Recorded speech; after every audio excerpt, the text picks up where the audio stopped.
ভাই ফ্রেন্ড ভাবে আসি না, কারণ আমি এই প্ল্যাটফর্মে কখনো আমি উল্টোপাল্টা কখনো উস্কানিমূলক জন্য এগুলো কোথায় স্বাধীনতা আপনারা বলেন, এগুলো কোথায় স্বাধীনতা? আপনারা সবাই এগিয়ে আসুন। দেখেন আমাদের বামুনে পাহাড় পাড়ায় সংখ্যা এবং সংখ্যালঘুদের উপর আক্রমণ করতেছে।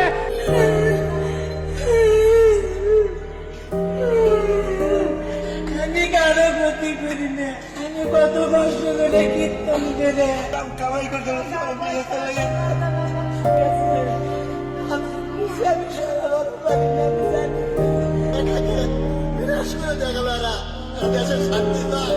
যা পাইছে সব আমার নিয়ে গেছে, তারপর মাইয়া বিচ্ছেদের পর আসতে বললে আমি আইছি।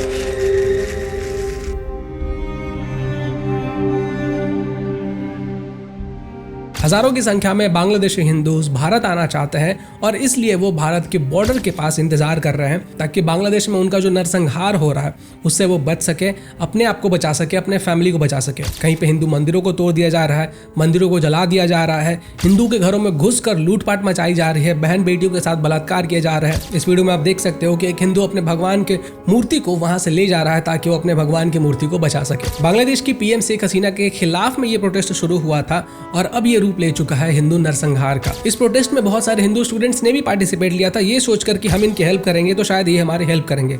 लेकिन बाद में हुआ क्या, इन्हीं स्टूडेंट्स ने पोस्ट डालकर बताया कि हमारे साथ मारपीट की जा रही है, हमारे घरों को लूटा जा रहा है, हमारे साथ ही वायलेंस हो रहा है सिर्फ इसलिए क्योंकि हम हिंदू हैं। बांग्लादेश के अंदर जितने भी हिंदूज हैं जिनके साथ भी वायलेंस हुआ है उनसे ये नहीं पूछा गया कि तुम किस जाति से बिलोंग करते हो। इन लोगों का टारगेट था सिर्फ और सिर्फ हिंदू। और यहाँ पे हमारे देश के अंदर लोग जातियों में बटे हुए हैं ये सोचकर कि अगर हम जय भीम के नारे लगाएंगे तो ये लोग हमें नहीं मारेंगे, सिर्फ अपर कास्ट वालों को मारेंगे। मैंने कम्युनिटी में पोस्ट डाला था कि जितने भी बांग्लादेश के हिंदूज हैं वो शेयर करें अपने वीडियोज के माध्यम से कि आखिर उनके साथ चल क्या रहा है। मुझे इतने सारे वीडियोस मिले, इतने सारे फोटोज मिले, इतनी सारी चीज़ें मिली है कि मेरा दिमाग ख़राब हो गया था। कल मैं बहुत ज़्यादा डिस्टर्ब हो गया था, इसलिए मैं कल वीडियो नहीं डाल पाया। डालना तो मैं वीडियो कल ही चाहता था, लेकिन मैं बहुत ज़्यादा डिस्टर्ब हो गया था इन सब चीज़ों को देखकर। बहुत सारे ईमेल्स आए हैं और सिर्फ इन वीडियोस को देखने के बाद ही अगर मेरा मन इतना विचलित हो रहा है तो जिनके साथ ये चीज़ें घट रही होंगी उनका क्या हाल होगा।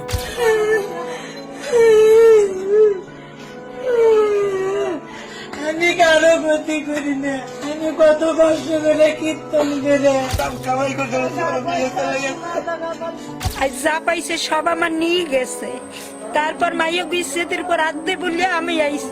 মাইয়া বাড়ি ছাড়া কেন এরকম করবে? আমরা তো একটু নিরাপদ চাইছি, আমরা তো কোনো রাজনীতিতে যাইনি, গেছি।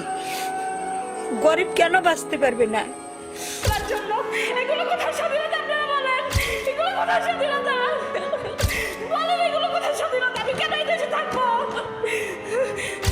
এখনো ঘরের উপর থেকে ঢুকে এসে আমার বাবাকে মারতেছে, আমাদের স্বাধীনতা কোথায় বলেন আপনারা?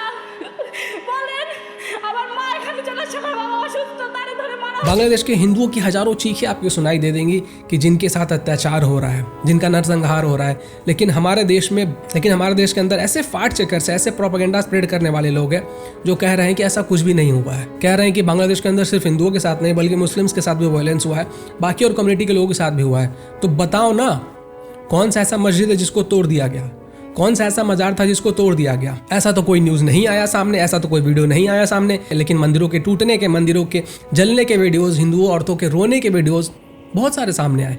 यहाँ तक कि बांग्लादेश का जो मीडिया है वो खुद बता रहा है कि बांग्लादेश के अंदर हिंदुओं का कैसे नरसंहार हो रहा है। रवीश कुमार के जैसे सो कॉल्ड जर्नलिस्ट जिनको कि पैलेस्टाइन से आवाज़ इंडिया तक सुनाई दे देता है, लेकिन वेस्ट बंगाल में जो हिंदुओं के साथ हो रहा है उसकी आवाज़ उन्हें सुनाई नहीं देती है, या फिर मैं कहूँ कि वो सुनना ही नहीं चाहते हैं, क्योंकि अगर वो सुनेंगे, उसके ऊपर आवाज़ उठाएंगे तो फिर उनका प्रोपेगेंडा कैसे चलेगा। जिस चीज़ के बारे में बात करने के लिए इनको ऊपर से ऑर्डर आता है, ये उसी चीज़ के ऊपर बात करते हैं। अब आप ये देखिए कि ये जो प्रोटेस्ट था जो कि बांग्लादेश के अंदर हुआ, ये प्रोटेस्ट शुरू हुआ था रिजर्वेशन के अगेंस्ट में। शुरू हुआ था ये प्रोटेस्ट शेख हसीना के खिलाफ प्रोटेस्ट करने में, और ये कहाँ पहुँच गया? ये पहुंच गया हिंदुओं को मारने तक, उनके मंदिरों को जलाने तक, उनके मंदिरों को तोड़ने तक, उनके बहन बेटियों के साथ बलात्कार करने तक। और क्या ये पहली बार ऐसा कोई इंसिडेंट हो रहा है बांग्लादेश के अंदर? जी नहीं, ये ऐसा कोई पहला इंसिडेंट नहीं है। ऐसी हजारों घटनाएं हो चुकी है बांग्लादेश के अंदर। जब भी बांग्लादेश के अंदर कुछ भी होता है तो उसमें मारे जाने वाले जो लोग होते हैं वो हिंदू ही होते हैं। जब भारत ने पाकिस्तान से बांग्लादेश को आज़ाद कराया था तो उस समय पे जो हिंदूज की पॉपुलेशन थी वो डबल डिजिट में थी, और आज ये घटकर सिंगल डिजिट में पहुंच चुकी है। और इस बात का क्या मतलब निकलता है? इस बात का मतलब तो यही निकल सकता है कि या तो जो हिंदूज थे या तो उनको कन्वर्ट कर दिया गया, या तो वो खुद डर कर अपने आप को बचाने के लिए, अपने फैमिली को बचाने के लिए उन्होंने अपने आप को कन्वर्ट कर लिया, या तो उनको मार दिया गया और उनके खानदान को ही खत्म कर दिया गया। अब देखिए कि बहुत सारे जो हिंदू स्टूडेंट्स थे जो कि इस प्रोटेस्ट में इन लोगों की हेल्प करने गए थे, ये सोचकर कि भाई अगर हम इस प्रोटेस्ट में इनकी हेल्प करते हैं तो हमें थोड़ी ना कुछ होने वाला है, हम तो इनके साथ इनके प्रोटेस्ट में खड़े हैं, हम तो इनके साथ प्रोटेस्ट कर रहे हैं, तो ये लोग हमें थोड़ी ना कुछ करने वाले हैं। बाद में यही लोग, जी हाँ यही लोग जो प्रोटेस्ट में शामिल हुए थे, यही लोग पोस्ट करके बताते हैं कि हमारे साथ मारपीट की जा रही है, हमारे साथ वायलेंस किया जा रहा है सिर्फ और सिर्फ इसलिए क्योंकि हम हिंदू हैं। जबकि कुछ दिन पहले ही हम लोग इस प्रोटेस्ट में शामिल थे। और ऐसा एक स्टूडेंट नहीं है, ऐसे बहुत सारे स्टूडेंट्स हैं जिन्होंने अपडेट करके बताया है। ये लोग जब बांग्लादेश में आग लगा रहे थे, बांग्लादेश को बर्बाद कर रहे थे, उस समय पे बांग्लादेश की आर्मी ने जब इनको खदेड़ा था तो ये बांग्लादेश से भागकर वेस्ट बंगाल की तरफ भाग रहे थे। उस समय पे वेस्ट बंगाल के चीफ मिनिस्टर ममता बनर्जी ने इनकी हेल्प करने की बात कही थी।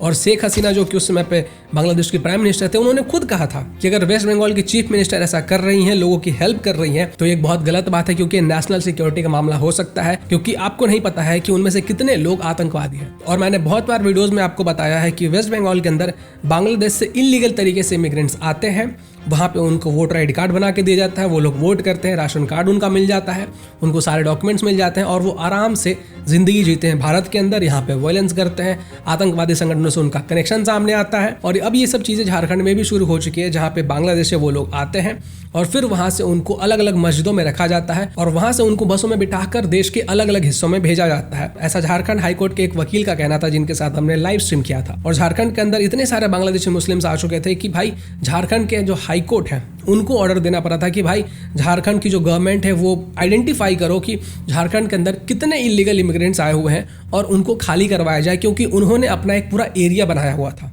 घर उन्होंने बना लिया, वहाँ पे वो लोग रह रहे थे और जो हमारे झारखंड के ट्राइबल भाई बंधु हैं उनके रिसोर्सेस ये लोग खा रहे थे, उनका हक ये लोग मार रहे थे। तो सिचुएशन कितनी खराब है बांग्लादेश के जो बॉर्डर से सटे हुए जो स्टेट्स हैं उनके यहाँ, इससे आप अंदाजा लगा सकते हो। बांग्लादेश के एक बहुत फेमस सिंगर थे, यहाँ तक कि उनके घर को भी आग लगा दिया गया। बांग्लादेश के जो हिंदू पार्षद थे उनको मार दिया गया, जान से मार दिया गया और पब्लिकली मारा गया और वीडियो भी बाकायदा रिकॉर्ड किया गया। जब बांग्लादेश को भारत ने आज़ाद किया था तो उस समय पे बांग्लादेश ने अपने आप को सेकुलर घोषित किया हुआ था कि हम धर्मनिरपेक्ष देश रहेंगे, लेकिन बाद में इन लोगों ने अपने देश को मुस्लिम राष्ट्र घोषित कर दिया। अब इसका सोल्यूशन क्या है? इसका सोल्यूशन लाया गया था सिटीजनशिप अमेंडमेंट एक्ट, यानी आसपास के जो देश है जहाँ पे जो माइनॉरिटीज है जैसे कि हिंदू है, सिख है, उनको जब प्रताड़ित किया गया था और जब वो इंडिया भाग कर आए थे तो उनको शरण दिया जाएगा यहाँ पे और उनको जीने का एक सेकंड चांस प्रोवाइड किया जाएगा। लेकिन हमारे देश के अंदर एंटी-सीएए प्रोटेस्ट शुरू हो गए और किस लेवल पे हमारे देश के अंदर डिस्ट्रक्शन हुआ वो आपने देखा ही होगा, विटनेस किया होगा। क्या कहा था ममता बनर्जी ने? ममता बनर्जी ने कहा था कि ये जो सीए है ये एक डेंजरस कॉन्स्पिरेसी है। आपने देखा होगा कि किसी भी देश के अंदर जब मुस्लिमों के साथ कुछ भी होता है तो पूरे जितने भी इस्लामिक कंट्रीज हैं वो एक साथ आकर आवाज उठाते हैं और प्रेशर बनाने की कोशिश करते हैं। लेकिन जब बात हिंदुओं की आती है तो सब चुप हो जाते हैं, कोई बात नहीं करता है।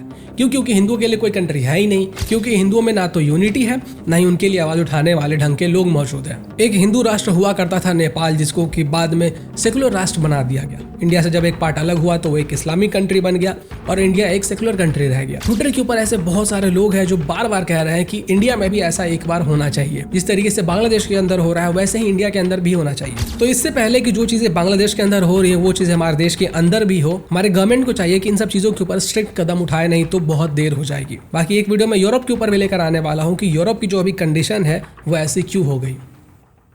नमस्कार।